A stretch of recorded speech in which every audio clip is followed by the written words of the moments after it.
Tetapi kalau memang 500.000 nya kemampuanmu atau 50.000, jangan paksakan dirimu. Tetapi jangan buat seperti biasa-biasa saja, sehingga kita akan melihat perkara besar nanti yang sangat luar biasa. Bapak Ibu, kita doakan mereka yang generasi muda ini, sehingga ini gereja nanti akan bertumbuh lagi, membuka di gereja yang lain. Amin. Gimana amin? Saya katakan beberapa tahun yang lalu, saya katakan kita akan membuka di edukasi ya, melalui edukasi seperti ngaruh kita bertanam. Oh, jadi anak-anak sama mobil kan cukup bisa kutanam morai membuat tuh gereja. Jadi kalau orang tanam di sini jalan tahun ikut bangun dulu gereja.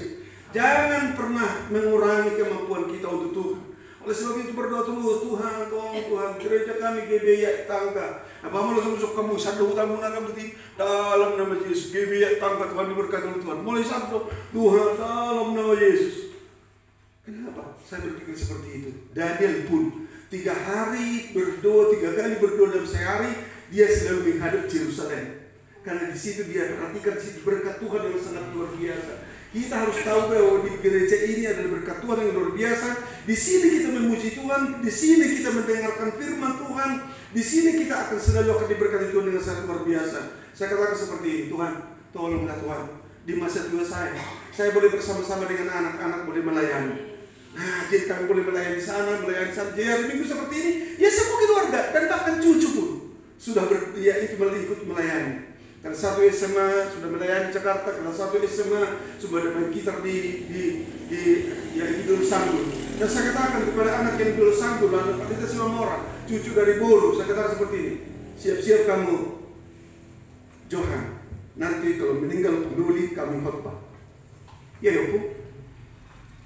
Jadi oleh sebab itu kita lihat nanti keluarga kita, generasi kita, pohon kita. Kalau kita setia berdoa di hadapan Tuhan, nanti akan kita lihat. Sekalipun banyak tantangannya, nanti Tuhan akan bekerja dengan sangat luar biasa. Memang pendeta tak kira pikir oleh laut terbutuh, tak kira pikir dulu. Tapi karena doa, akhirnya dia. Jadi gimana bawa di bagian belum bicara serapu bawa baju kita. Di bagian Tekion, berhite-hite, dan diundang Pak si Yeskiel, yaitu Pak Hendra, di sini Pak Gembala sidang kami, yaitu saya mendampingi, dan oleh sebab itu mari kita sering mendoakan.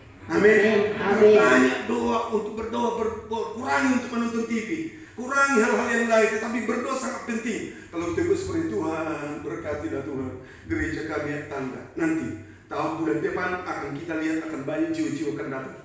Katakan amin. Amin. Amin. Jadi kalau kita sebetulnya menguasai mengenai macam model utama adalah untuk berkata besar doa untuk keriduan untuk Tuhan terjadi. Doakan keluarga, doakan anak-anak, doakan cucu untuk boleh melayani Tuhan dengan sangat luar biasa. Apapun pekerjaannya, tetapi ikut tetap ambil bagian dalam pekerjaan Tuhan.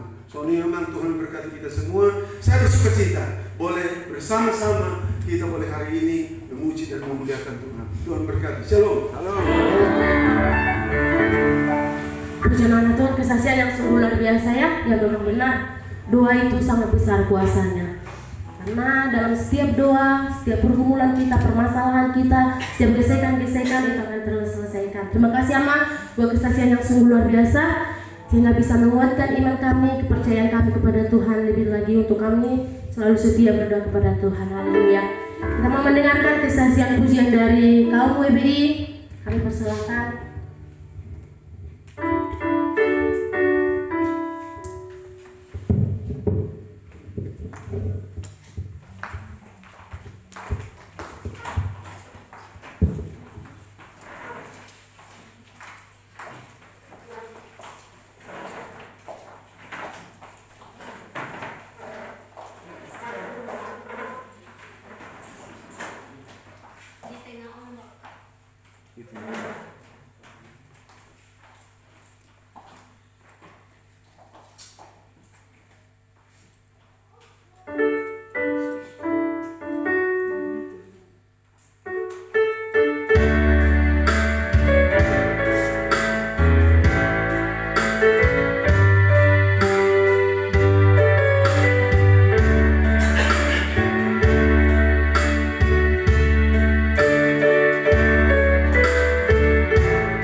Tuhan, biarlah kaum WBI, Tuhan Yesus memberkati, karena wanita adalah tongkat doa bagi gereja Tuhan, bagi rumah tangga, bagi keluarga.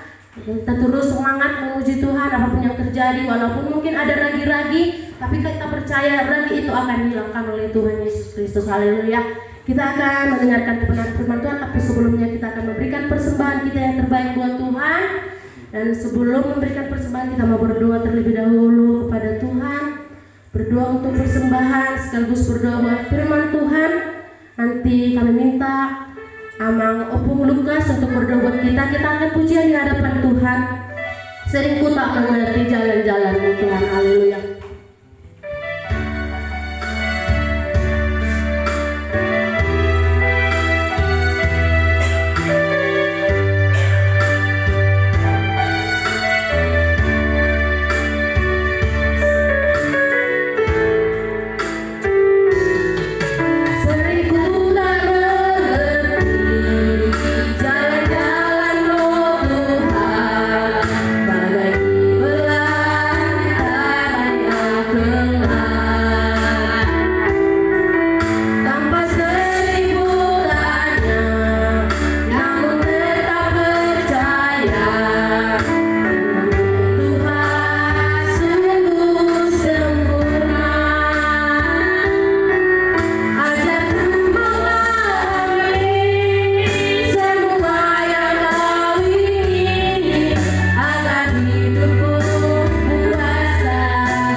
Puji-pujian hamolateu matutong di pasal ruang nami itu ali jahuba amanami merhiti Yesus Kristus Tuhan nami.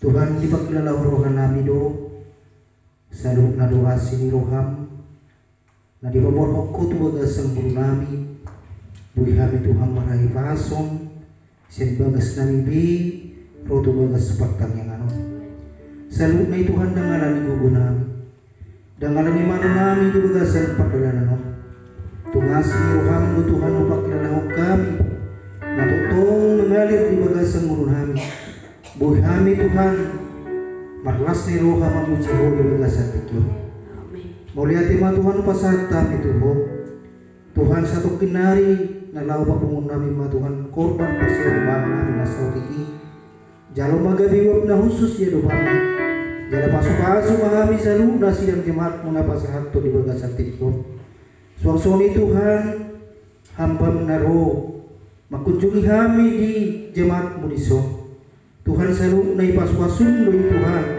pakilalah kami doi hai pajumpa doa hamba Tuhan naro pendapat kami di jemaat oleh rumah Tuhan pasu-pasu mana sida ilama asamar hiti hatami na nang pasahaton na di bagasan tikyo jadi uklas di rohan kami jalan bergugu kami doktor lau menghitung kau di bagasan di karya rindu kami atau Tuhan untuk kami takas parah orang kurang Tuhan di bahini jumur ampuni kami asal kami mengebat pasu-pasu nganain jalur kami di karya rindu kami atau jalur mapangilun kami Tuhan puji hai mahu Yesus Kristus Tuhan kami mulia memasarkan Tuhan amin. Mari persembahan dijalankan, kita angkat pujian sekali lagi di hadapan Tuhan. Seringku tak mengerti jalan-jalan-Mu Tuhan.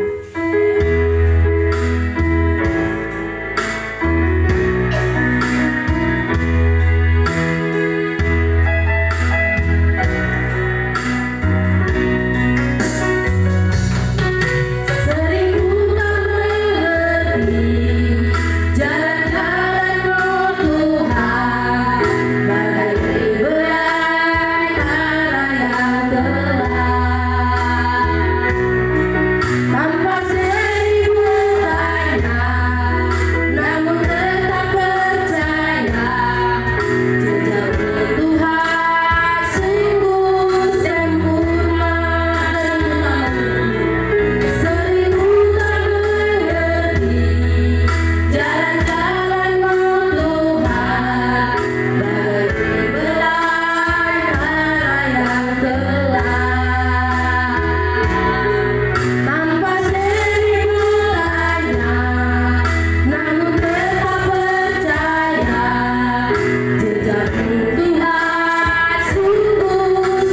mengucap syukur kepada Tuhan. Terima kasih Tuhan buat ibadah ini. Kalau kami bisa ada di rumah-Mu saat ini, bukan hanya semata-mata karena kerinduan kami, tetapi sungguh karena Tuhan yang setia, yang telah memanggil dan memilih kami. Kami dijadikan menjadi umat yang khusus, umat yang kudus, umat pilihan. Itulah sebabnya kalau kami ada di rumah-Mu saat ini Tuhan, sungguh karena kasih karunia Tuhan yang berlimpah-limpah dalam seluruh kehidupan kami. Kadang-kala kami tidak setia, kadang kami justru membelakangi Tuhan, tetapi Tuhan kami tidak pernah tidak setia. Terima kasih Engkau hadir di tengah-tengah kami. Kami sudah memuji menyembah nama Tuhan. Dan yang teristimewa yang hadir di sini adalah Engkau sendiri Tuhan, bukan siapa-siapa yang kami tinggikan, tapi karena kehadiran-Mu ada di tengah-tengah umat yang menyembah, sehingga kami boleh mengalami damai sejahtera, kami boleh mengalami sukacita, dan kami boleh membuka hati kami untuk ada firman Tuhan hinggap dalam kehidupan kami. Tuhan, firman-Mu adalah benih, dan ketika firman-Mu ditaburkan, biarlah kiranya tempat ini, hati kami secara khusus menjadi tanah yang baik untuk taburan firman, sehingga firman itu tidak dicuri, atau firman itu tidak ada di tanah berbatu, tanah berduri, tetapi firman itu ada dalam tanah yang baik, sehingga dia kemudian menghasilkan buah berkali lipat untuk kemuliaan bagi nama Tuhan. Urapi dan berkati hamba-Mu, kami semua di tempat ini, sebab kami percaya ada Roh Tuhan, Roh Kudus Tuhan yang terus bekerja memimpin kami, sehingga pemberitaan ini hanya nama Tuhan yang ditinggikan, dan kami terus belajar akan firman Tuhan. Sebab firman-Mu Tuhan, biarlah itu menjadi otoritas tertinggi dalam kehidupan kami, lebih daripada apa yang kami tahu, lebih daripada pengetahuan kami Tuhan. Firman-Mu ya dan amin, tidak akan berubah dan kekal selama-lamanya, sebab Engkau sendiri adalah firman itu. Terima kasih Tuhan.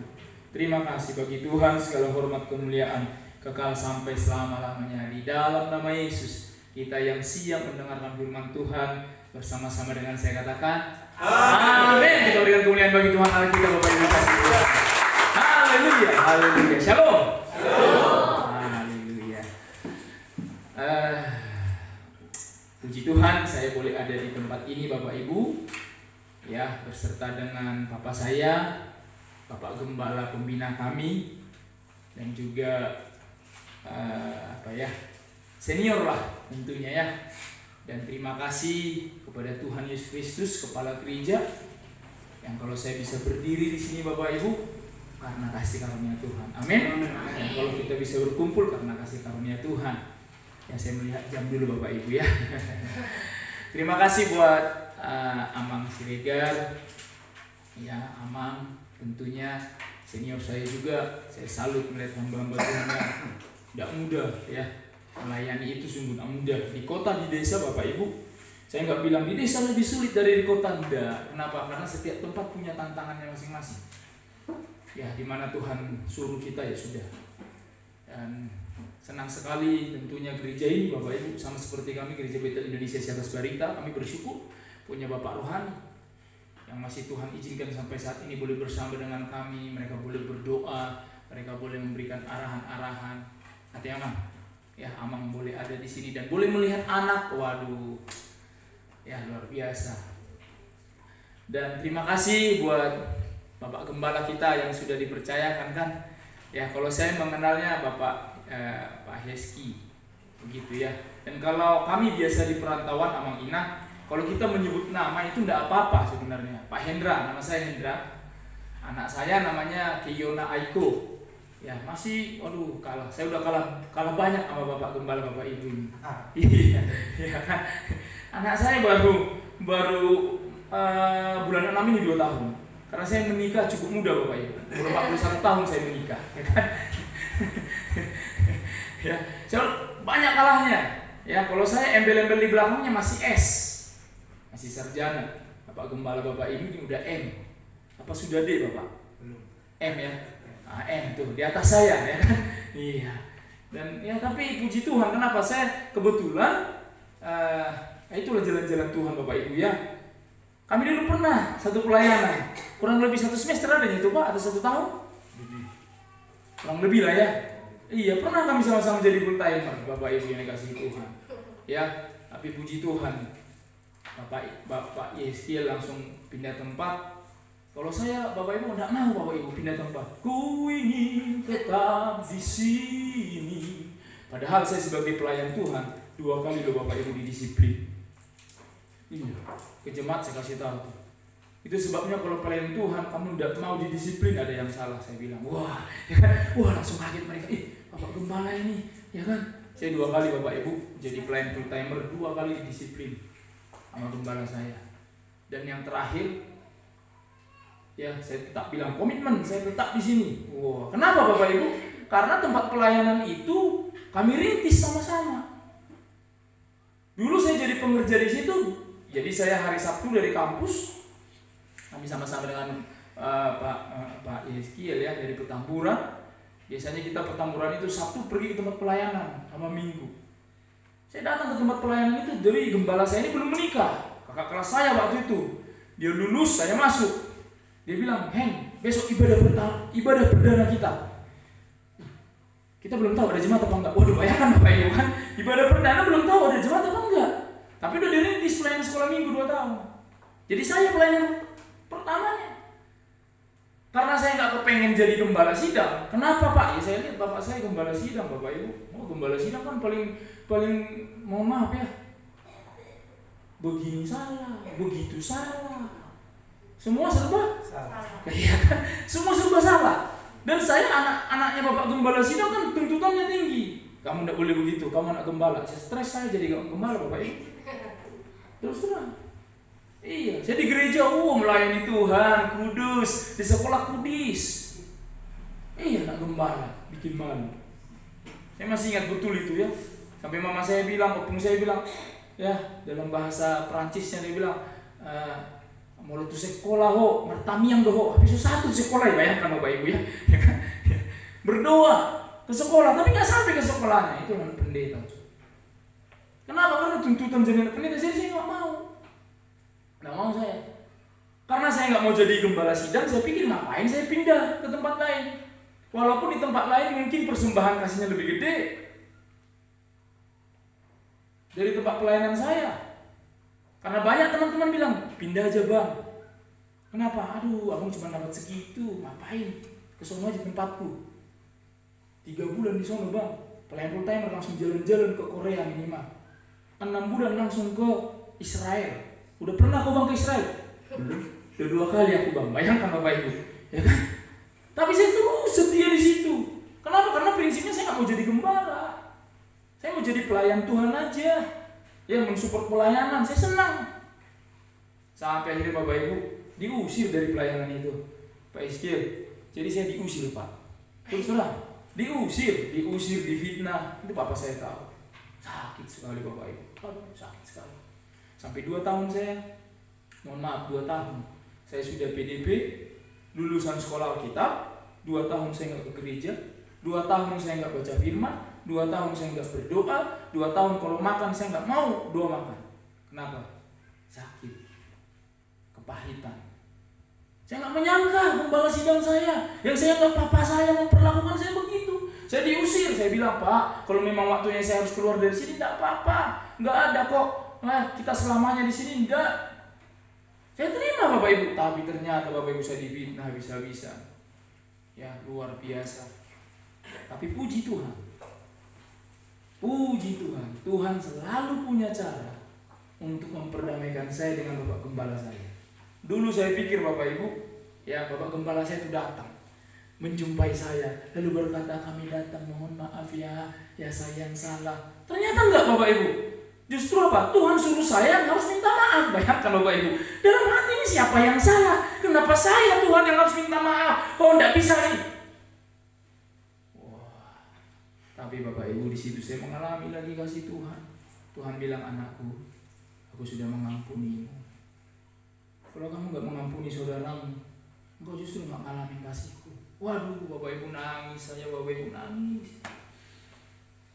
Waktu datang saya minta maaf. Ya, syukur-syukur Bang Gembalanya bilang, "Iya, sama-sama salah kita, saling memaafkan." Ini enggak Bapak Ibu. Makanya kamu jangan begitu. Aduh, luar biasa. Tapi saya Bapak Ibu melepaskan pengampunan. Setelah saya melepaskan pengampunan, hati saya kembali ke pelayanan Bapak Ibu. Berangsur-angsur. Yang tadinya 2 tahun saya nggak mau ke gereja. Kalau bapak saya telepon, saya cuma bilang, Bapak mau jawaban yang menyenangkan tapi saya bohong, atau mau jawaban jujur tapi menyakitkan buat kalian? Saya bilang, terus terang, saya nggak mau ke gereja, saya nggak mau dengar firman, saya nggak mau baca Alkitab, bahkan makan pun saya bilang, Tuhan, sorry, ini makanan kalau bukan saya yang kerja, nggak datang ini makanan dari surga. Bayangkan Bapak Ibu, pahit yang sedemikian pahit. Tapi ketika saya melepaskan pengampunan, hati saya kembali. Kejadian di tahun 2012, saya dikeluarkan dari pelayanan bulan Februari. Baru saya punya hati lagi melayani sekitar tahun 2015-16. Dan akhirnya ya untuk pindah Bapak Ibu dari kota Jakarta. Saya udah 22 tahun di sana. Sudah punya bisnis jasa yang saya kerjakan, dan rencananya begini, rencananya begitu. Walaupun saya tetap pelayan. Saya pelayan cari gereja-gereja kecil. Kenapa? Kenapa Bapak Ibu? Ya karena saya bekerja. Artinya apa? Saya justru mau mensumbangkan talenta saya melayani musik, ya, melayani sekolah minggu, melayani anak muda. Karena saya bekerja, ya nggak perlu saya cari gereja-gereja yang tanda kutip ya bisa kasih persembahan kasih yang besar. Lalu saya di sana enggak, saya cari gereja kecil di mana saya bisa bersumbangsi ke sana. Tapi ternyata rencana Tuhan beda Bapak Ibu. Mohon maaf ya Bapak, agak lama sedikit ya. Karena kan perkenalan. Ada pepatah bilang tak kenal maka tak sayang. Nah, jadi nanti kalau Bapak Ibu udah kenal saya, wah sehingga kalau khotbahnya agak sedikit posido jami tahun ya. Bapak Ibu udah kenal saya, udah tahu hati saya Bapak Ibu. Ya kan, udah tahu hati saya. Tidak ada maksud apa-apa, tapi firman kan tetap harus diberitakan. Akhirnya saya pulang ke Tapanuli dan saya bilang, Tuhan, saya akan pulang. Saya tidak punya pasangan Bapak Ibu, tidak punya jodoh. Maksudnya belum pacaran waktu itu. Jadi waktu itu 2012 terakhir saya pacaran, sampai 2019 ngejomblo Bapak Ibu. Jomblo bahagia, ya kan? Setiap ada orang kasih undangan saya datang, senang banget saya datang, masih selamat gitu. Nggak pernah tuh ngerasa aduh kapan ya, enggak. Tapi saya bersyukur Bapak Ibu. Karena panggilan hidup.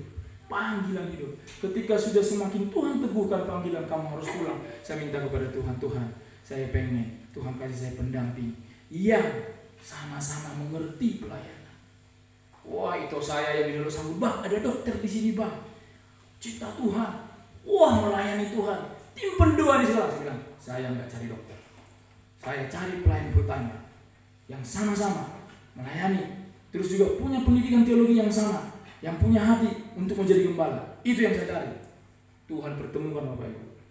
Ya, dia di Binjai, saya di Jakarta. Kami LDR Bapak Ibu. Cuma 1 tahun. Tahu ya Bapak Ibu LDR ya? Ya kan? Lemah dalam rindu maksudnya. Bukan pacaran jarak jauh Bapak Ibu ya kan? Iya. Cuman sekali ketemu 2 kali langsung yuk kita menikah. Dan Tuhan jawab doa saya.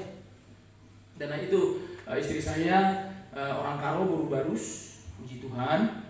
Ya. Sama-sama dari teologi Betel juga, tapi yang dari Medan. S2-nya ngambil STI, ya, Injili. Jadi sama, istri saya juga pengetahuannya lebih tinggi dari saya. Tapi saya bilang, ya kan, abang pengalamannya, jangan macam-macam, ya kan. Kenapa? Kata firman Tuhan, suami adalah kepala, siap bang. Saya nggak cari Bapak Ibu, dokter lah, apalah, ya supaya mendukung pelayanan dalam keuangan. Enggak, Tuhan enggak. Aku mau cari apa? Yang sama-sama satu tujuan untuk melayani Tuhan. Sehingga puji Tuhan, kami boleh ada di sana dan saya katakan ke GBC atas berita Bapak Ibu. Saya nggak bisa janjikan berapa lama saya di sini. Saya nggak bisa berkata selama-lamanya saya di sini, tidak. Karena dalam perjalanan kerohanian saya, dalam pengalaman saya, kami dulu di GPD kita ya Pak ya. Masuk SMA waktu itu, GPD Eternal ikut juga ngecor, ikut juga ini. Ternyata Tuhan suruh tinggalkan, bayangkan Bapak Ibu. Terus saya pergi ke perantauan, ya waktu dulu kami merintis gereja tahun 97, bulan 2 saya masih ingat Bapak Ibu. Gereja kontrak, di perumahan, sepetak. Terakhir saya tinggalkan, mohon maaf Bapak Ibu, sudah punya gedung gereja, punya kantor terpisah, punya lahan parkir terpisah, 5 kapling di Jakarta. Aset kita waktu itu udah 30 miliar. Dari gereja kontrak. Dari pelayan full timer cuma satu nih, pelayan full timer banyak.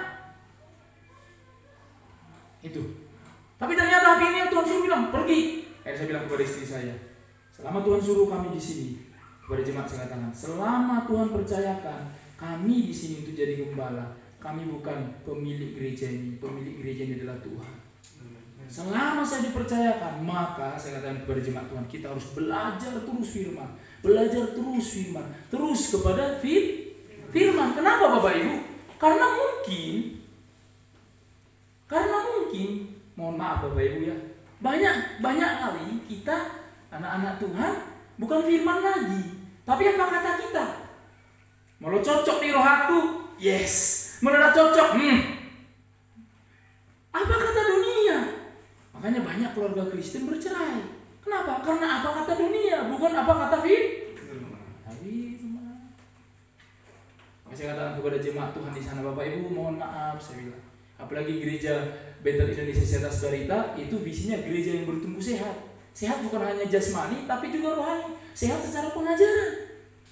Wah, kan langsung berubah kan, kepemimpinan langsung berubah dari papa saya ke saya. Dan saya katakan, saya pun Bapak Ibu tidak pengen jadi gembala, karena saya tidak gembala. Tapi kalau saya sampai meninggalkan Jakarta, lalu datang ke sini, itu semua untuk apa? Hidup ini, Amang Inang, sebelum saya khotbah udah mulai masuknya agak serius.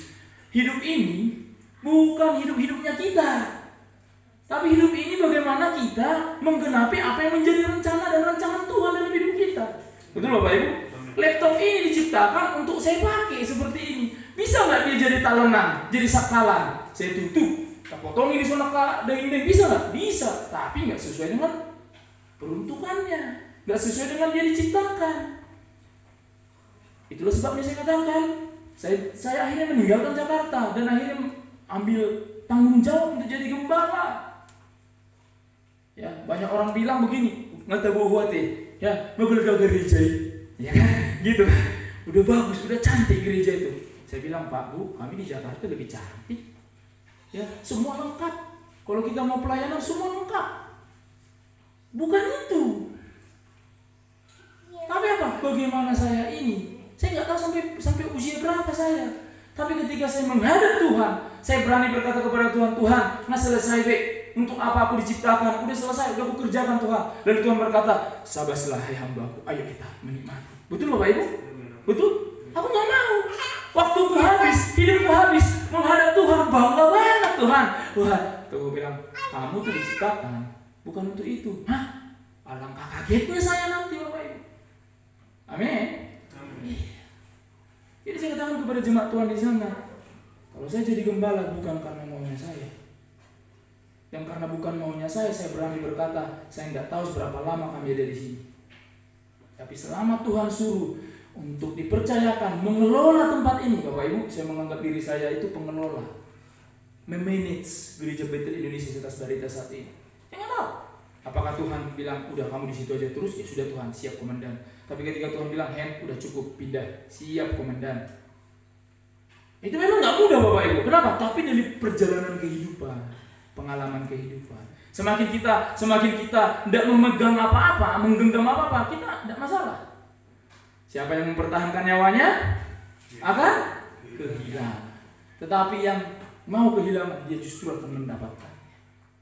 Nah, hari ini sedikit perkenalan itu Bapak Ibu ya. Lebih tumak kasate. Ya mohon maaf Mamang Inang, aku nggak pintar bahasa Batak. Terus terang, Pak Yeskiel taunya. Begitu ke Jakarta pas 97 merantau, melanjutkan perkuliahan, langsung jadi komunitas yang berbeda, sukunya berbeda, bahasanya berbeda. Jadi berbahasa Batak pun pasir-pasir, ya masih banyak istilah dan berdoa pun belum bisa bahasa Batak. Jadi mohon maaf saya berbahasa Indonesia dan terima kasih sekali lagi Amang. Dan hari ini kita mau belajar firman ya, saya minta izin ke Bapak Gembala, ke Amang di sini. Kita mau belajar tentang persepuluhan. Apa Bapak Ibu? Wah, mantap tuh suaranya Bapak Ibu, songna semangat tuh. Biasanya apa Bapak Ibu? Songna menjawab ya kan. Puasa, ayo mas dari waktu ketengong ya kan. Langsung nasi pembicaraan ya kan. Tidak Bapak Ibu ya. Ya, kita mau berbicara tentang persepuluhan. Saya ikut bahkan ini juga di gereja Bethel Indonesia Setas Barita, dan saya katakan Bapak Ibu jangan benci saya oleh karena saya menyampaikan firman. Kenapa? karena tugas kami itu menyampaikan firman. Kalau Bapak Ibu belum bisa melakukan firman itu, datang pada Tuhan. Jangan justru kalau Bapak pendeta ulah kepeng udah dikatai, ulah kepeng. Padahal enggak Bapak Ibu ya. Amin Bapak Ibu. Nah, kita hari ini mau belajar tentang persepuluhan. Ya, Maleakhi pasal yang ketiga ayat yang ke-10. Ya, Maleakhi pasal yang ketiga ayat yang ke-10. Karena bahan saya agak banyak, ini pengajaran Amang Ina. Ya, jadi karena pengajaran ini kayak belajar gitu ya. Jadi nanti akan saya coba perhatikan Amang Ina kalau sudah mulai ketukannya sudah tidak beraturan atau sudah mulai banyak yang menjadi pendua syafaat ya kan. Dikatakan begini, Maleakhi 3 ayat yang ke-10, bawalah seluruh persembahan persepuluhan itu ke dalam rumah perbendaharaan, supaya ada persediaan makanan di rumahku, dan ujilah aku firman Tuhan semesta alam. Apakah aku tidak membukakan bagimu tingkat-tingkat langit dan mencurahkan berkat kepadamu sampai berkelimpahan? Bapak Ibu, banyak orang percaya pengen berkelimpahan. Dan saya mau katakan itu tidak salah. Sebab Tuhan juga pengen anak-anaknya berkelimpahan. Amin. Iya, harus berlimpah. Kita nggak bisa memberi dari apa yang kita tidak punya. Tidak bisa Bapak Ibu. Saya hanya bisa memberi dari apa yang saya punya. Tetapi seringkali banyak anak Tuhan melupakan prinsip persepuluhan ini. Kalau kita cari di Alkitab, mungkin ya, kalau nggak salah nggak lebih dari 2 kali Tuhan bilang ujilah aku. Bayangkan Bapak Ibu, Tuhan sampai ngomong ujilah aku. Bayangkanlah itu. Kalau sampai saya bilang ke anak saya, anakku ujilah aku, waduh, berarti apa? Anak itu justru nggak percaya kepada saya. Betul Bapak Ibu? Betul? Dan itulah yang terjadi kepada bangsa Israel dalam kitab Maleakhi ini. Kalau kita baca Maleakhi 3 ayat yang ke-6, Tuhan langsung bilang bahwa sesungguhnya itu aku setia, aku nggak berubah. Amin Bapak Ibu. Tuhan nggak mungkin berubah. Tapi Tuhan bilang, kamu tuh, yang nenek moyangmu tuh, semenjak dari semula. Nah, jadi persepuluhan ini Bapak Ibu kasih Tuhan, sedikit kita tinggalkan itu. Nah, biarlah nanti Amang Gembala yang meneruskan itu kan. Karena saya nggak fokus ke sana. Begini Bapak Ibu, saya kalau khotbah persepuluhan itu, saya nggak memulai sebenarnya dari kitab Maleakhi. Kenapa Bapak Ibu? Kenapa? Maleakhi itu kitab Tuhan marah-marah, muruk-muruk Tuhan, itu bangsa Israel. Itulah kitab Maleakhi. Kenapa Tuhan marah? Ya karena orang Israel abai. Orang Israel tidak mau melakukan. Nah, pertanyaannya Mang Ina, ikut jolo muruk do Tuhan asal kita lakukan. Nah, itulah kurang lebih. Saya nggak mau menunggu. Harusnya saya nggak perlu menunggu papa saya marah baru saya bisa melakukan. Tapi seringkali kita sebagai anak tunggu papa marah dulu baru kita mau. Nah, itulah kitab Maleakhi.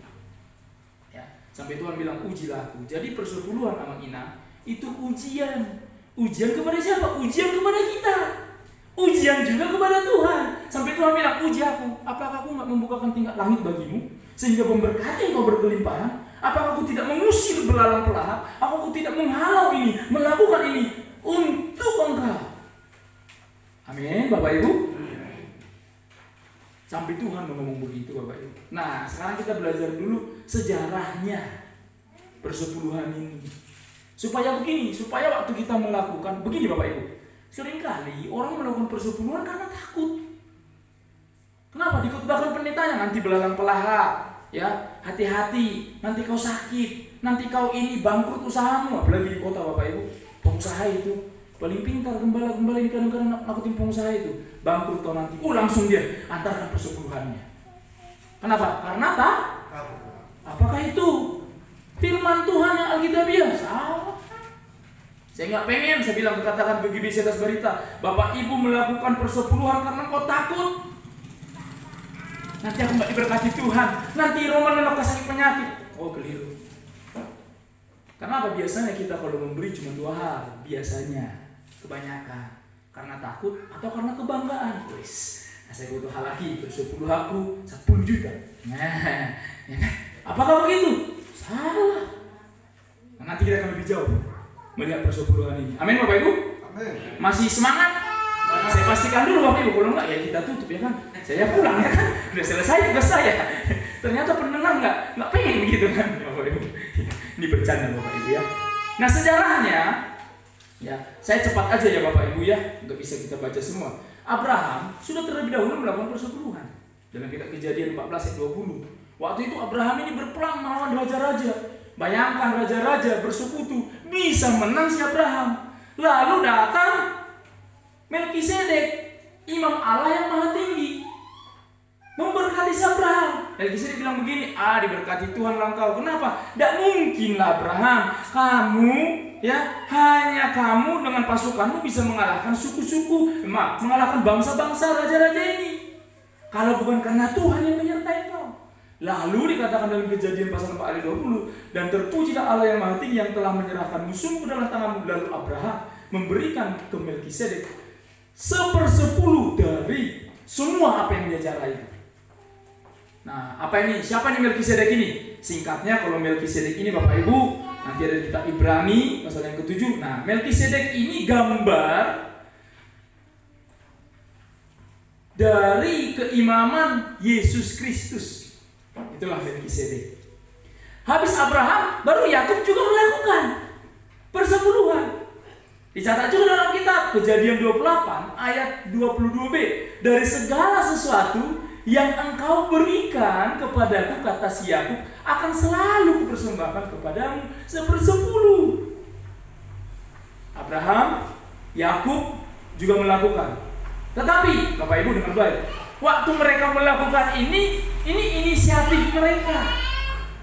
Belum ada ketentuan, belum ada hukum yang mengharuskan mereka untuk memberi persepuluhan, hanya karena inisiatif. Barulah Bapak Ibu dikasihi Tuhan, di zamannya Musa. Di zaman siapa Bapak Ibu? Di zamannya Musa lah.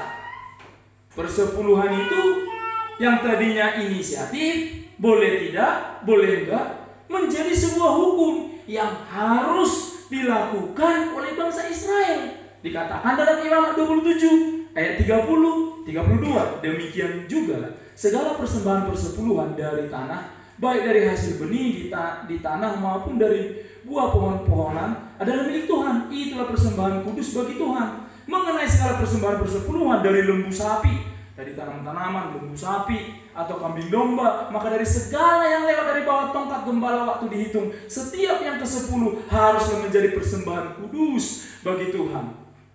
Baru Ulangan 14 ayat 22, haruslah engkau benar-benar mempersembahkan 1/10 dari seluruh hasil benih yang tumbuh di dalammu tahun demi tahun. Nah, di zaman Musa ini dia menjadi sebuah hukum, dan salah satunya hukum di situ bagaimana bangsa Israel ada satu suku. Ada berapa suku Israel Bapak Ibu? 12. Ada satu suku khusus dipilih oleh Tuhan untuk jadi imam yang mengurusi bait Allah. Itulah suku Lewi. Jadi waktu bangsa Israel ini sampai ke tanah perjanjian, semuanya kebagian tanah warisan untuk mereka kelola jadi ladang, untuk mereka bisa usaha. Tetapi kecuali suku Lewi, dia nggak dapat tanah warisan. Kenapa? Karena fokusnya mereka dipilih Tuhan untuk melayani di bait Allah. Dikatakan Bilangan 18 ayat 21-24, mengenai Bani Lewi, sesungguhnya aku berikan kepada mereka segala persembahan persepuluhan dari antara orang Israel sebagai milik pusakanya. Jadi suku Lewi ini khusus mereka melayani Tuhan. Tidak punya usaha, nggak punya tanah untuk dikelola. Hanya dari persepuluhan yang dikumpulkan dari setiap suku-suku bangsa Israel.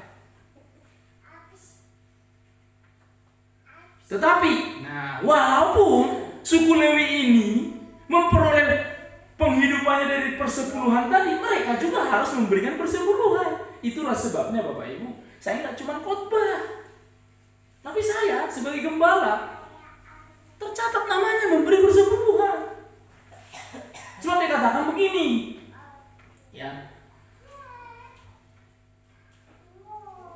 Mengenai Bani Lewi, sesungguhnya aku akan memberikan kepada mereka segala persembahan persepuluhan di antara orang Israel sebagai milik pusakanya untuk membalas pekerjaan yang dilakukan mereka, pekerjaan pada kemah pertemuan ayat 24. Sebab persembahan persepuluhan yang dipersembahkan orang Israel kepada Tuhan sebagai persembahan khusus, kuberikan kepada orang Lewi sebagai milik pusakanya. Itulah sebabnya aku telah berfirman tentang mereka, mereka tidak akan mendapat milik pusaka di tengah-tengah orang Israel. Lalu bilangan 18 ayat 26, maka haruslah kamu nih kepada orang-orang yang sudah menerima persepuluhan tadi, lagi haruslah engkau berbicara kepada orang Lewi. Disuruh Musa ngomong tuh ke orang Lewi. Mereka itu kan suku khusus yang melayani Tuhan. Ngomong kepada mereka. Apa yang disampaikan oleh Musa? Apabila kamu menerima dari pihak orang Israel persembahan persepuluhan yang kuberikan kepadamu dari pihak umat sebagai milik pusakamu, maka haruslah kamu mempersembahkan sebagian daripadanya sebagai persembahan khusus kepada Tuhan, yakni persembahan persepuluhanmu dari persembahan persepuluhan itu. Banyak pendeta ngutbahin persepuluhan, dia nggak melakukan, jemaat melakukan, dan itu tidak alkitabiah. Betul Bapak Ibu? Ya, kami melakukan. Jadi semenjak zaman Musa dibuat hukum oleh Tuhan. Supaya apa? Supaya suku Lewi ini bisa fokus mengurusi bait Allah, bisa fokus melayani Tuhan. Mereka tidak pusing. Kenapa? Mereka nggak punya tanah warisan. Pertanyaannya sekarang, apakah bangsa Israel melakukan ketetapan itu meskipun itu menguntungkan bagi mereka? Ternyata tidak loh Bapak Ibu. Maleakhi 3 ayat 6-12 di sana dicatatkan bagaimana Tuhan bilang, engkau tuh sudah menipu aku. Lalu orang Israel bilang, Tuhan, dengan cara apa kami menipu engkau? Langsung Tuhan bilang, mengenai persembahan persepuluhan itu. Nah, itu di perjanjian lama. Ya, banyak orang bilang begini Bapak Ibu, ya Yesus kan nggak mengajarkan persepuluhan Pak, itu kan di perjanjian lama. Seringkali, mohon maaf Bapak Ibu, kita orang Kristen, kalau udah urusan memberi, perjanjian lama. Tapi kalau doa berkat, Tuhan memberkati engkau dan melindungi engkau, itu dikatakan perjanjian lama, perjanjian baru? Perjanjian lama loh. Tuhan memberkati engkau dan melindungi engkau, Tuhan menyinari engkau dengan wajahnya dan memberi engkau kasih karunia, Tuhan menghadapkan wajahnya kepadamu. Kenapa jemaat? Amin. Amin. Mau lo berkat, perjanjian apa tahu yang penting berkat masuk lo sudi.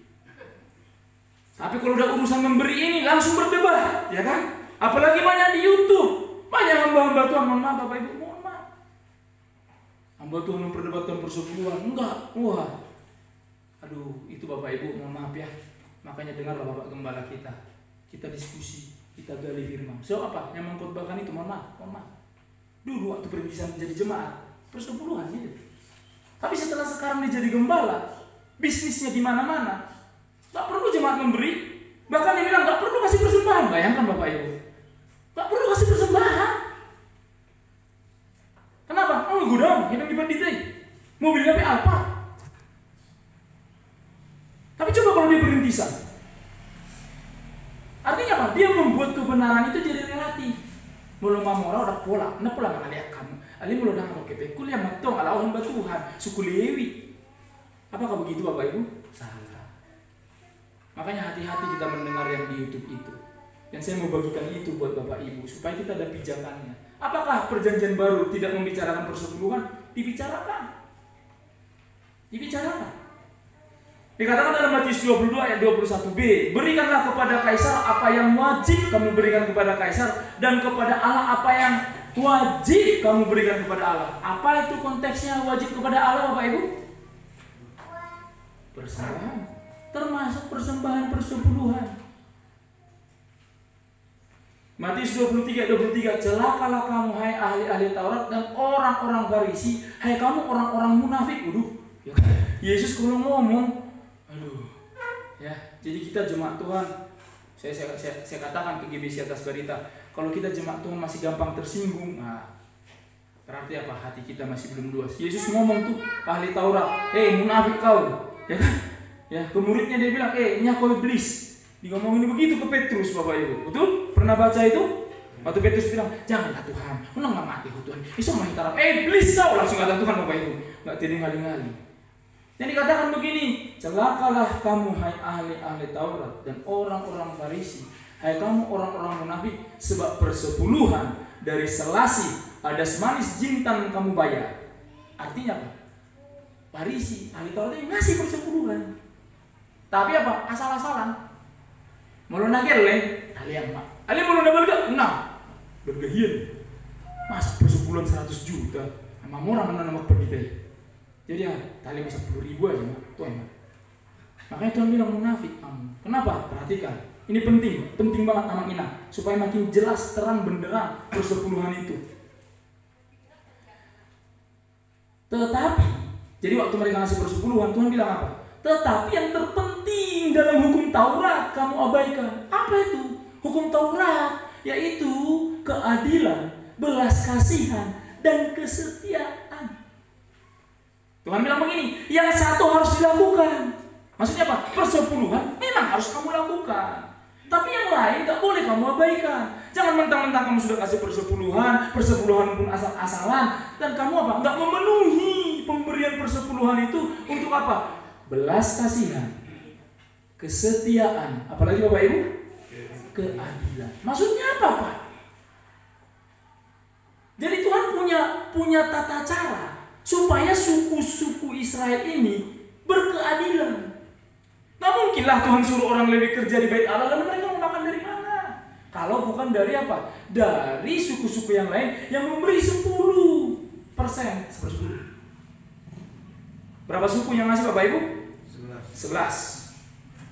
Artinya 110 punya suku? Betul dong? 11 dikumpulin 10 jadi 110, betul ya? Wah, Mamora berarti di suku Lewi. Anda keliru. Wah, 110. Aku udah lebih banyak. Tuhan bilang, kamu kasih persepuluhan. Tetapi apa? Jadi persepuluhan itu berkeadilan. Yang punya usaha tetap melakukan usahanya, dan dia juga mendapatkan makanan rohani di gereja melalui doa, melalui firman segala macam. Tetapi orang yang melayani ini juga, apalagi kalau udah pelayan full timer Bapak Ibu. Saya atas barita itu lama nggak punya full timer, susah, betul ya Pak ya. Apalagi papa saya ini suka organisasi, dan memang puji Tuhan pengaruhnya baik. Ketinggalan lah gereja itu kan. Kenapa? Gereja yang lain dikunjungi. Namanya juga ketua BPD, sekarang MPL. Nanti sudah pensiun ya Pak ya. Iya. Gak ada tren-tren. Begitu kami datang, saya jadi gembala. Ini kita sudah 1 tahun punya full timer. Jadi ada keadilannya. Terus apa? Kebanyakan dong Pak, jadi 110. Nah kalau kita baca gali lagi, Tuhan bilang apa? Persepuluhan ini untuk para janda, anak yatim, orang miskin. Kenapa? Belas kasihan Tuhan. Tuhan bilang begini kepada Israel, jangan engkau mempersulit orang-orang yang pendatang. Kacau manaro, orang asing, sotung dia nianyaho. Kenapa kata Tuhan? Ingat, nama saya di tanah Mesir itu pendatang dulu di sini. Jadi yatim, janda-janda yang tidak bisa lagi menghidupi kehidupannya harus ditopang dari persepuluhan. Kami Bapak Ibu terus terang, dana sosial kami cukup tinggi. Lahiran, Noah, beri. Orang namoding, beri. Orang menikah, beri. Pokoknya apa? Beri. Amin Bapak Ibu? Iya, beri. Dari mana? Kami pelayan full. Walaupun saya sekarang masih bekerja, mengajar saya. Dan saya katakan kepada jemaat Tuhan, mohon maaf Bapak Ibu, mohon maaf. Saya harus bekerja. Kenapa? Sampai saya berani ngomong ke rumah, mohon maaf Bapak Ibu, ada ketentuan GBI yang mengatur. Ada Bapak Ibu, ibuku tata gereja itu jelas. Saya tunjukkan kepada jemaat Tuhan. Kalau income gereja ini segini, sekian persen buat Bapak Gembala. Kalau kayak kami itu 50% kami ambil harusnya. Tapi saya katakan kepada jemaat Tuhan, Bapak Ibu lihat, apakah saya mengambil 50%? Tidak. Kenapa? Karena kebutuhan gereja kita banyak. Bahkan saya pun masih bekerja. Saya mengajar. Kenapa? Ya, begini kondisinya. Dan saya katakan ketika Bapak Ibu, saya mengajar karena persepuluhan adalah ujian. Siapa yang tahu berapa murid saya? Kebetulan saya mengajar les private musik, piano, drum. Saya lama di kota Jakarta, sekolah, pernah kuliah nggak selesai di bidang musik ini Bapak Ibu. Dan waktu saya keluar dari gereja, yang menopang kehidupan saya itu dari mengajar ini, les private. Dan puji Tuhan saya bisa jalankan sekarang. Hari Selasa saya di Seborong-Borong, hari Kamis saya di Dolok Sanggul, Jumat saya di Tarutung, Rabu di Tarutung. Saya bilang Bapak Ibu nggak tahu berapa murid saya, tetapi karena persepuluhan itu adalah ujian. Makanya Bapak Ibu lihat persepuluhan kami itu fluktuatif, kadang sekian, kadang sekian. Kenapa? Ya tergantung murid. Amin Bapak Ibu. Amin ya. Jadi persepuluhan itu memang dilakukannya orang ahli Taurat ini, tapi nggak memenuhi unsur apa? Keadilan, belas kasihan, dan juga kesetiaan. Orang yang melakukan persepuluhan itu dengan setia, aduh luar biasa. Saya lihat papa saya, terus terang. Saya melihat papa saya lakukan persepuluhan, sehingga kami anak-anaknya mengikuti. Kalau ditanya, Bapak emang kebutuhannya enak dong Bapak? Bapak Ibu, kami tinggal ngontrak. Kami nggak tinggal di rumah Papa Mama, karena Papa Mama masih energik kan. Apalagi Mama ngalopai dari terbit matahari sampai terbenam ya. Kapan istriku masak makanan buat saya ya kan? Kecuali, lalu bilang ke istri saya juga bilang, Bang, kecuali Mama nanti sudah nggak bisa, ya sudah kita yang urus. Tapi kami ngontrak Bapak Ibu. Saya di Jakarta, saya masih punya hutang yang harus saya selesaikan. Artinya apa? Ya artinya begini Bapak Ibu, semua kita punya kebutuhan. Saya percaya ya, nggak mungkin saya pendeta begini nggak punya kebutuhan, pasti. Tapi prinsip kami, begitu ada persembahan kasih, langsung potong persepuluhan. Anak-anak dari anak-anak les langsung potong semua persepuluhan. Itu dulu didahulukan. Sebab kalau anom mai, om maju perjolo, lewat bulan Bapak Ibu, maka lewat semua ya kan. Kalau bicara kebutuhan, semua kita punya kebutuhan. Saya nggak bilang Bapak Ibu nggak punya kebutuhan. Mungkin kebutuhan Bapak Ibu lebih besar dari saya. Tapi pada prinsipnya ketika kita melakukan persepuluhan, karena ada keadilan, ada belas kasihan. Saya katakan kepada jemaat Tuhan Bapak Ibu, kami nggak ngambil 50%. Bahkan saya bekerja, kenapa? Kebutuhan kita banyak. Kami buka kelas setiap hari Rabu untuk anak-anak belajar bahasa Inggris dan belajar berhitung dan membaca. Ternyata gara-gara COVID Bapak Ibu, anak ini bisa kelas 4 tapi nggak bisa baca. Bayangkan, gimana lah? Siapalah yang mengurusi keluarga gereja? Tapi kan harus butuh orang untuk mengajar. 3 gurunya harus kita biayai. Akhirnya istri saya bilang, Bang, kalau Tuhan kasih kita murid baru lagi, bayarannya itu kita kasih untuk membayar guru ya, siap. Dan benar Bapak Ibu, Tuhan buka jalan.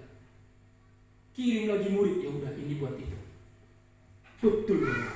Padahal kami hutang cicilan yang harus dicicil tiap bulan, rumah kontrakan dan segala macamnya yang lain. Tetapi belajar untuk melakukan persepuluhan ya. Orang Farisi melakukan tetapi tidak memenuhi unsur tadi. Dikatakan dalam kitab Ibrani pasal 7 ayat 89, dan di sini manusia-manusia fana menerima persepuluhan. Maksudnya para imam itu menerima persepuluhan, dan di sana ianya itu huruf besar. Yang tentang dia diberi kesaksian bahwa ia hidup, maka dapatlah dikatakan bahwa dengan perantaraan Abraham dipungut juga persepuluhan dari Lewi yang berhak menerima persepuluhan itu. Jadi Bapak Ibu kasih Tuhan, persepuluhan adalah persembahan yang dipersembahkan kepada Allah yang hidup dengan menyerahkannya melalui dikatakan manusia-manusia fana, yaitu para imam. Karena persembahan-persembahان adalah persembahan untuk Allah. Jadi waktu kita bawa, jadi dikatakan, bawalah seluruh persembahan persepuluhan itu ke rumah perbendaharaan. Jadi bait Allah itu memang ada tempat khusus, ya, tidak bisa digabung di situ duitnya, ada tempat khusus untuk rumah perbendaharaan, tetapi masih tetap dalam lingkungan bait Allah.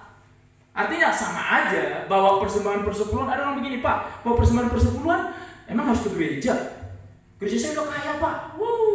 Nggak mau saya kasih ke gereja, saya kasih aja ke panti jompo, saya kasih aja begini. Salah Bapak Ibu. Tetap harus yang Alkitab memberi ke rumah Tuhan, di mana Bapak Ibu mendapatkan makanan rohani, di mana Bapak Ibu mendapatkan pengayoman rohani. Barulah dari gereja itu boleh mengelola kemana, dan kemana. Amin Bapak Ibu dikasih Tuhan.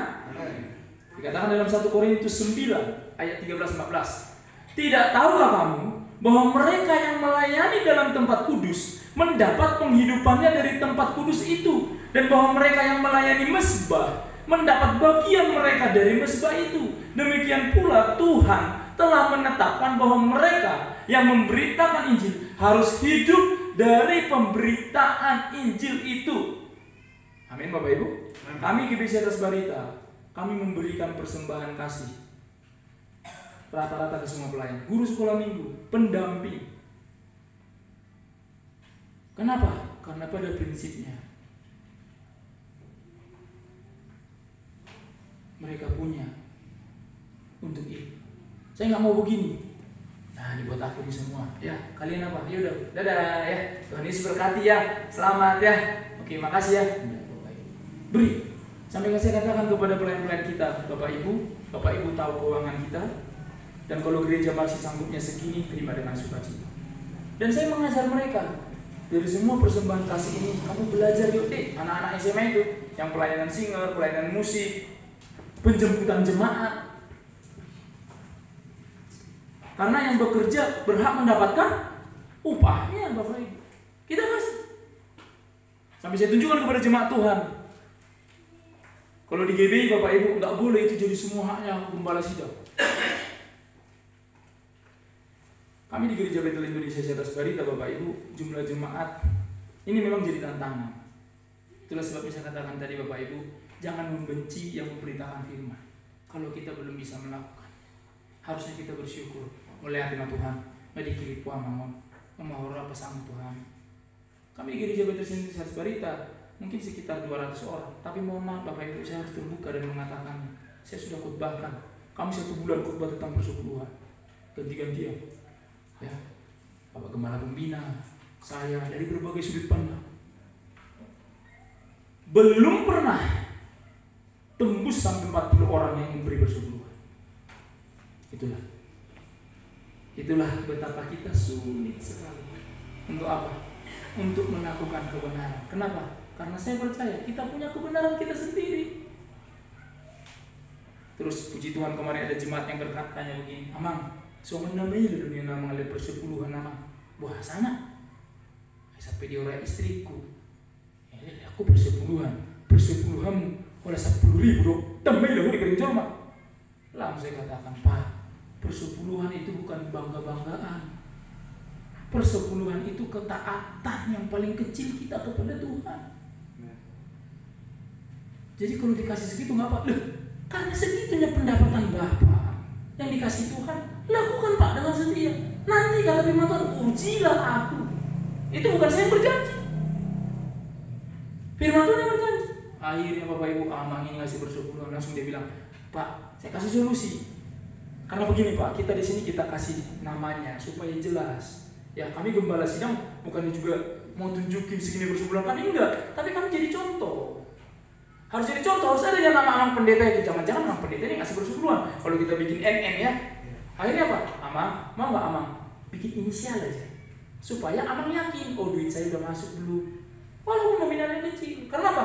Ketaatan kita, kesetiaan kita, itulah yang paling berharga di mata Tuhan. Amin Bapak Ibu? Amin. Nah ada orang yang begini Bapak Ibu, ya kan? Doktrin persepuluhan, ajaran persepuluhan itu udah nggak zaman Pak. Apalagi dia bilang kalau di gereja kami nggak diajarin malah persepuluhan. Jangan persepuluhan, dikatakan pendetanya, Bapak Ibu mau persembahan silakan, mau nggak apa-apa. Oh, ya kan? Yang saya katakan tadi kan. Kenapa? Ya, pendetanya udah kaya raya Pak Bu. Tapi itu nggak alkitabiah, itu nggak sesuai firman. Ada yang bilang begini, Pak, itu kan dihukum Taurat. Bukankah Tuhan sudah menggenapi hukum Taurat? Ada dikatakan dalam kitab Efesus ya, Tuhan menggenapi hukum Taurat. Sementara di bagian yang lain, ini hukum Taurat ini. Apakah begitu Bapak Ibu? Nah, saya mau bagikan sedikit lagi. Jadi begini, Supaya lebih jelas, hukum Taurat itu dibagi dalam 3 hukum. Yang pertama, hukum moral. Hukum moral bukan. Hukum yang bersumber dari sifat-sifatnya Allah. Jangan membunuh, jangan berzina, ya kan?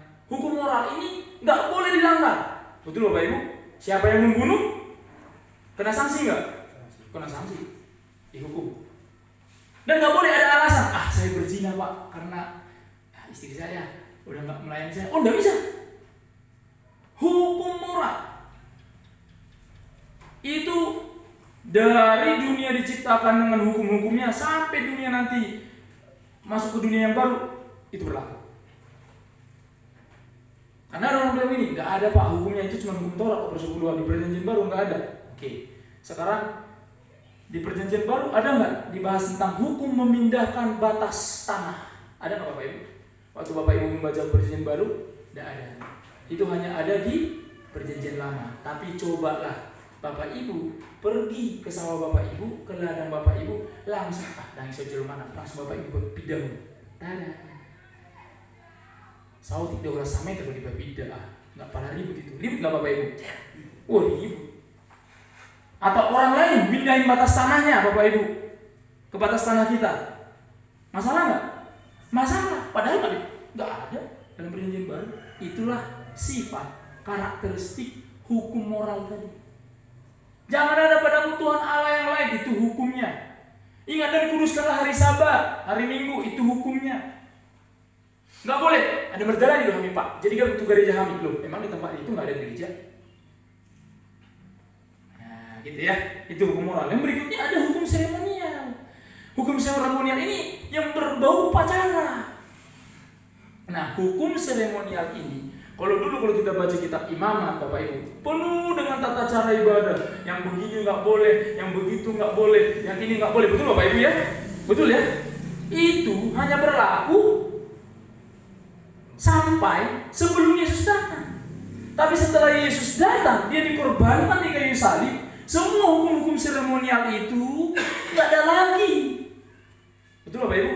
Kalau kita mengikuti hukum-hukumnya Imamat, ya udah ada kambing domba di sini Bapak Ibu. Ya, tadi Bapak Ibu datang dari rumah minimal bawa burung terkukur.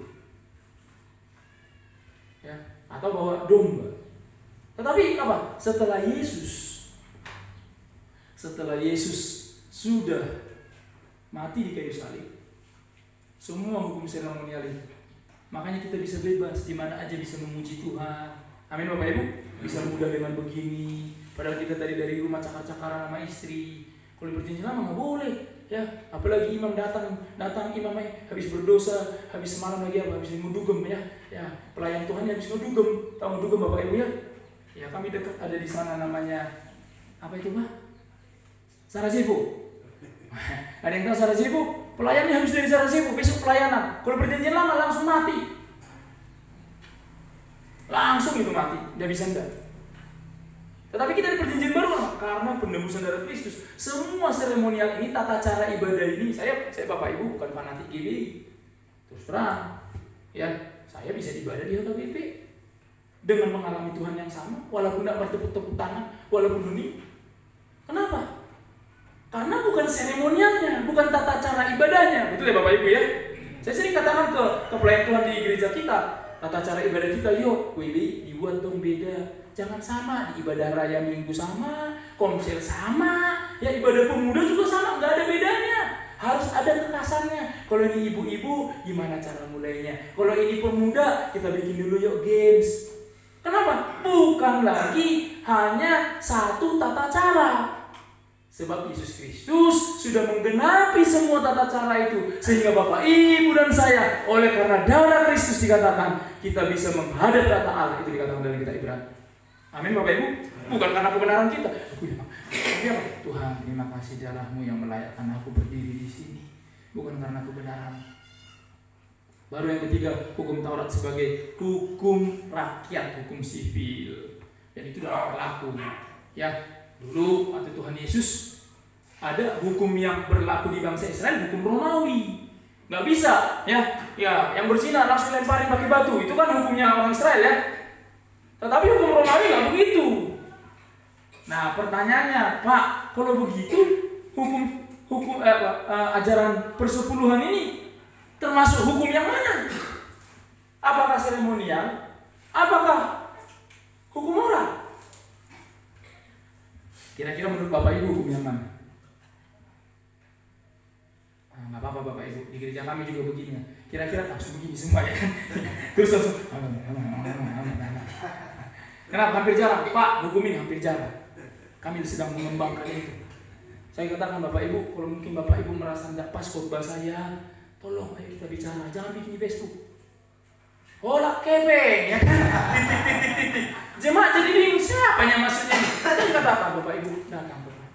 Bapak Ibu yang serap rohana mereng natalom datang ke kami. Jangan protes pelayan-pelayannya kami pasang badan. Betul. Amin Bapak Ibu. Jadi kalau saya salah khotbah begini, ada Bapak Gembala. Itulah enaknya pendeta tamu kan, ya kan? Sia-sia lah Bapak ya kan? Ilmu Bapak lebih tinggi kan?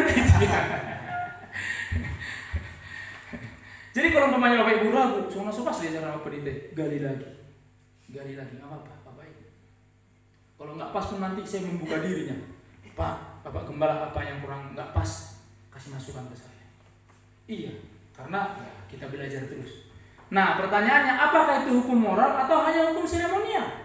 Ternyata dalam pelaksanaannya persepuluhan ini memang hukum seremonial. Ya kan? Harus dibawa katanya ke sini, harus dikasih katanya ke imam. Kan seremonial kan? Betul kan? Tetapi terkandung di dalamnya hukum moral. Kenapa? Hukum moral itu nggak boleh diganggu gugat karena apapun kondisinya nggak boleh. Nggak boleh karena dia yang mulai. Jadinya kami jadi nginap sama-sama kami. Nggak boleh. Ada satu contoh kasus yang menjelaskan begini Bapak Ibu. Dalam Nehemia pasal yang kelima ayat 1-4. Nah kitab Nehemia ini ceritanya bangsa Israel baru pulang dari pembuangan di Babel. Kira-kira kalau kita baru pindahan Bapak Ibu, ya apalagi ini seorang tawanan pindah dari Babel masuk ke tanah perjanjian lain, kira-kira Bapak Ibu sudah punya ini itu belum? Belum ya? Jadi mereka masih merintis, masih segala macam.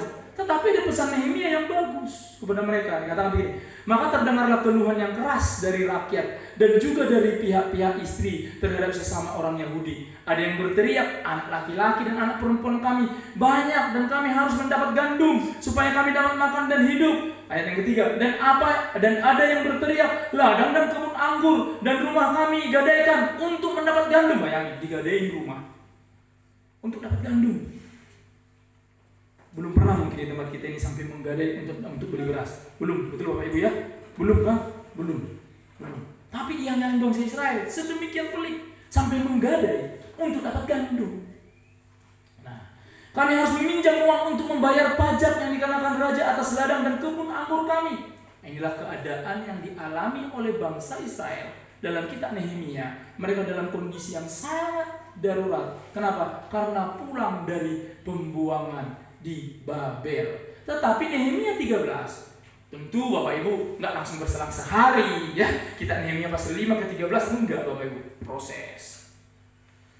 Nehemia 13 ayat 10-12 juga kata si Nehemia nih, kudapati bahwa sumbangan-sumbangan bagi orang-orang Lewi tidak pernah diberikan, sehingga orang-orang Lewi dan para penyanyi yang bertugas masing-masing lari ke ladangnya. Tadi orang Lewi udah dipilih khusus melayani Tuhan. Akhirnya apa? Karena bangsa Israel nggak memberikan persepuluhan, nggak ada penghidupan mereka di sini, mereka lari. Tinggalin aja itu bait Allah, nggak ada yang ngurusin.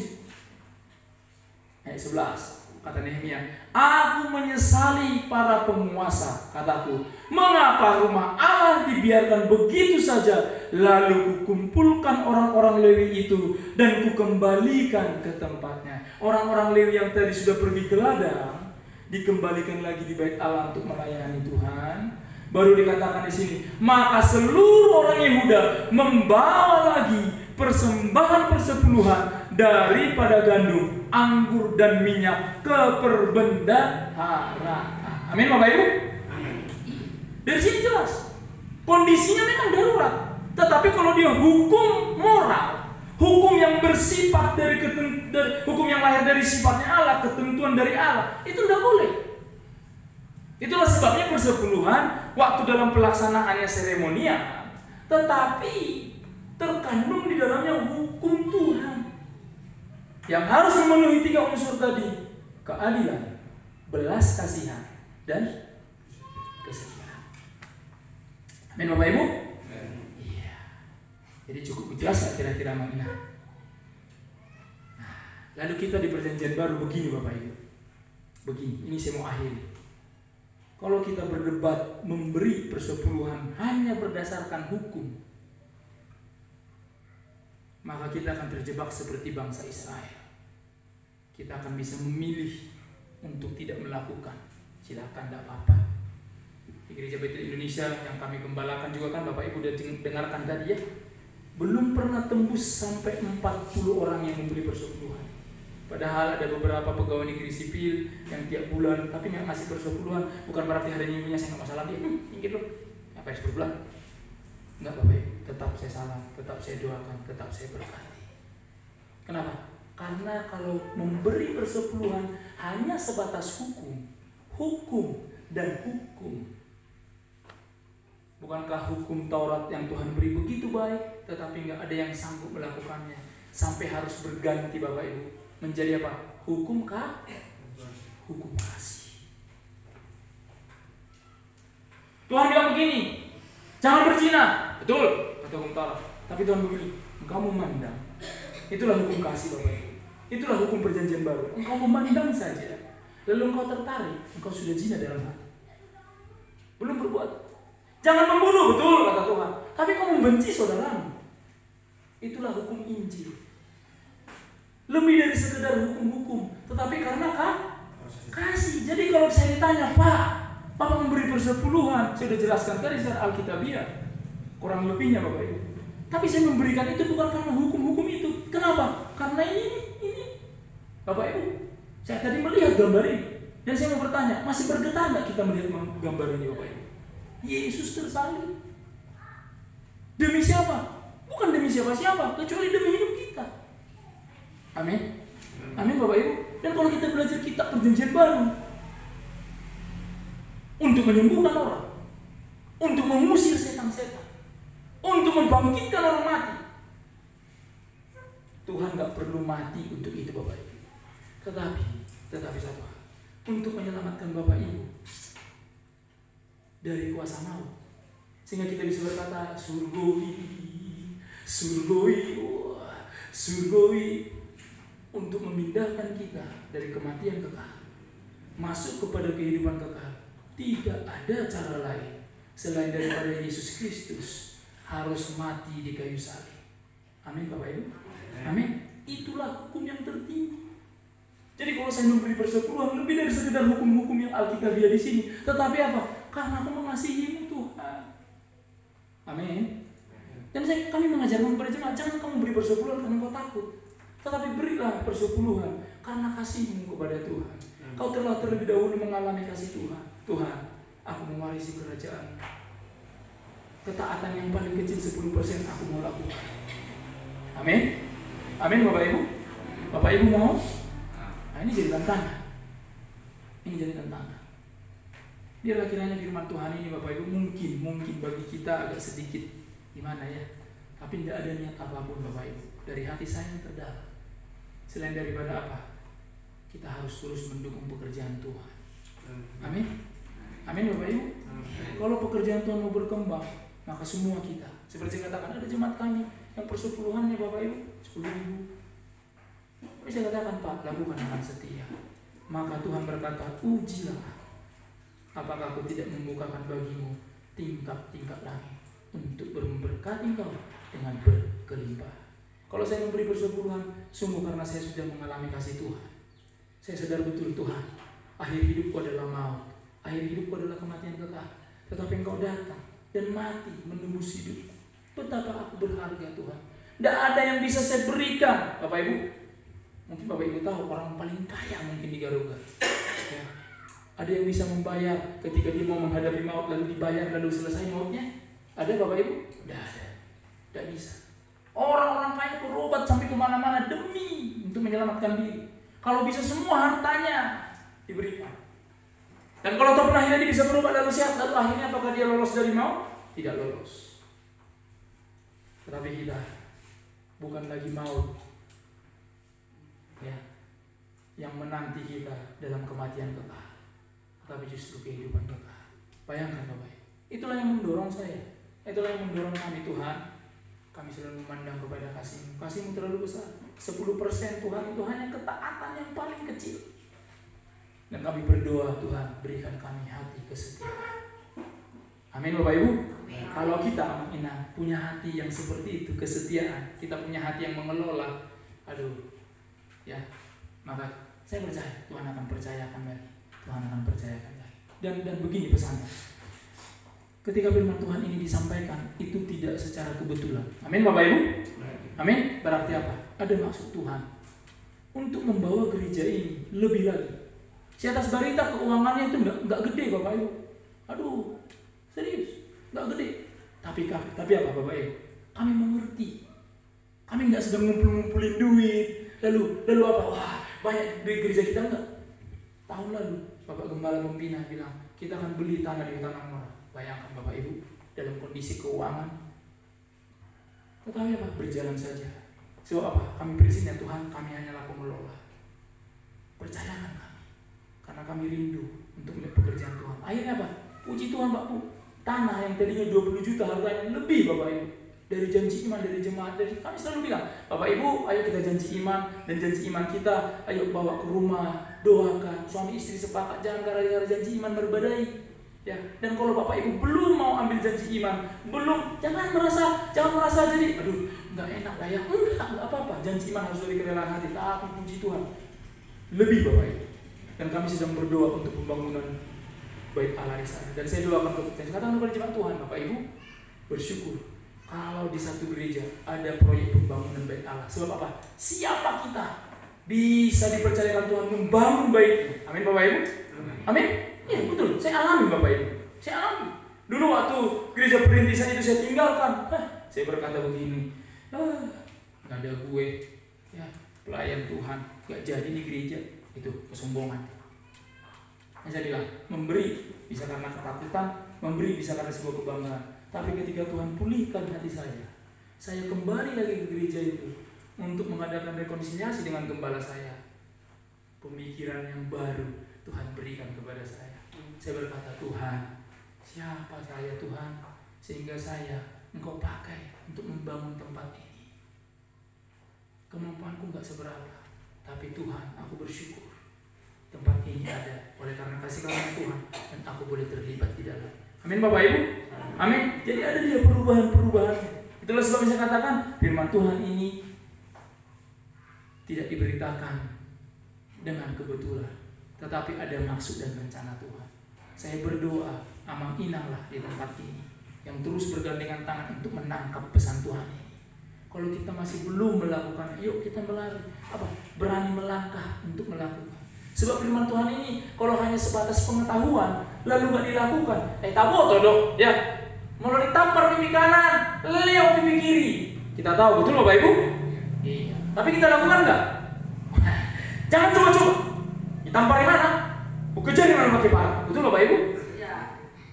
Sehingga apa? Firman itu hanya sebatas pengetahuan. Dia nggak hidup dalam diri kita. Padahal ketika kita lakukan, Tuhan, sungguh yang melakukan. Alailah warahmi kasih-Mu. Begitu Bapak Ibu melakukan, ada berkat Tuhan, ada kepercayaan Tuhan yang baru. Amin. Tuhan Yesus memberkati kita semua. Kita tundukkan kepala kita berdoa, Tuhan.